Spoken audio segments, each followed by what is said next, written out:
Hi guys, welcome back to a new Boom Beach video. Today I'm going to be testing the Cryoneer and the Cryotank. Now hear me out. I know I told you guys I wasn't going to make another video with the Cryotank after what happened last time. It should be pretty easy today. I think the only thing, let's give it a shot. Let's try to compare them, and we're going to be doing some tests today to see what it's all about. Now, I haven't done like a Boom Beach science video in a very long time, so I don't know how well this is gonna go. But first, we'll look at the stats of a Cryoneer.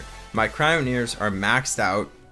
They have 1500 health before boost. I'm just gonna look at it before boost. So we have 1500 health and 47 damage per second. And they fire, does it say every time they fire? Yeah, they fire very fast, so 0.075 time between shots. We go over to the Cryotank. They have 2500 HP, which is a lot more. They have way more damage per second. They shoot the same speed, and it says they have triple beam extension. In my book, they don't have that much beam extension.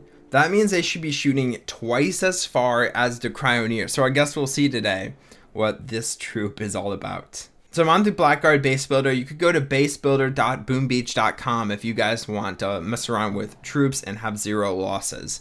So here's what we're gonna do. 2 Cryotanks on the right side, 2 Cryoneers on the left hand side, and we're gonna look to see how far their beam goes. And you can see that the Cryotank does not have a longer beam extension, right? They have the same beam extension. Now, Boom Beach has put out troops before where the stats were a little glitched, and I think this is one of their scenarios when the stats are just wrong. They have the exact same beam extension as the Cryoneer, and that's something I mentioned on my last Boom Beach video.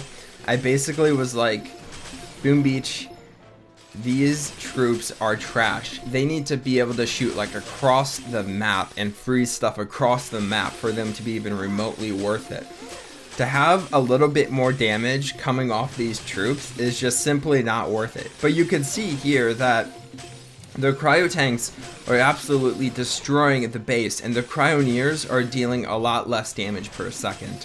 So even though the Cryoneers aren't as good as the Cryotanks, it doesn't really matter, because what you're looking for in a freezing troop is the freezing ability, not the damage that freezing troop deals. The Cryotank deals practically no damage when you compare it to any other troop. So, for like the size it has. For the size it has, it's so bad. It's so bad. So, I hope that cleared up the beam extension question. What we're gonna do now is we're gonna attack a different base. We're gonna start the troops at 2 different sides, and I'm gonna have a full boat of Cryoneers and a full boat of Cryotanks, which is just 2. So let's load up Cryoneers here. And we're gonna attack this GBE run base. So we're gonna drop the Cryoneers on the left hand side and the Cryotanks on the right hand side.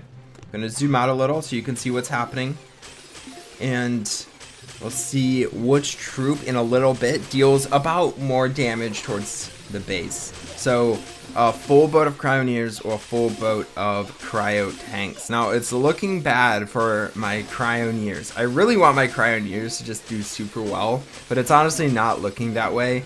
So even if we have a full boat of Cryoneers, it looks like they are dealing a little bit less damage than the Cryotanks. But honestly, it's pretty even. But I have to mention something. Even though they're dealing less damage, you're still not looking for damage in a freezing troop ability.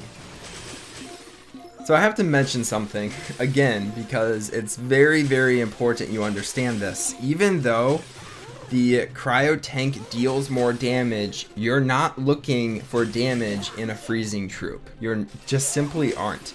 If you have 7 Cryoneers, each firing their beams, that's way more surface area you're gonna have than a Cryotank firing its beam. Cryotanks are useless. Use Cryoneers instead.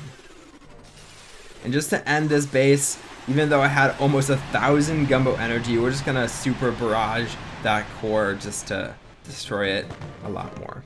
And to end off the video, I'm gonna attack this flamethrower base, and I'm gonna use 7 Cryoneer boats and 1 Cryotank boat, because that's all I can afford. So we're going to drop them all in the center, and you'll notice something I don't like about Cryoneers. One of my least favorite things about Cryoneers, but honestly, it's probably better they do this. It's how much they move around when they fire.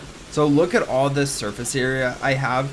I guarantee you, if I had all cryo tanks, if I had remotely enough energy to drop down all cryo tanks, I would not be able to get this amount of surface area frozen. Literally all of these defenses are frozen, and that is something to be said to the Cryoneer ability, being able to freeze that much. So even though the cryo tank stands farther back, the cryo tank is simply not worth it.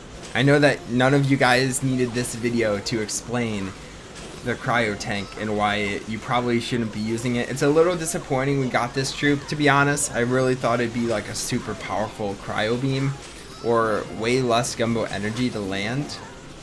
I think if the beam was bigger, not just shoot longer, but like actually wider, I think that would have been like a super sick prototype.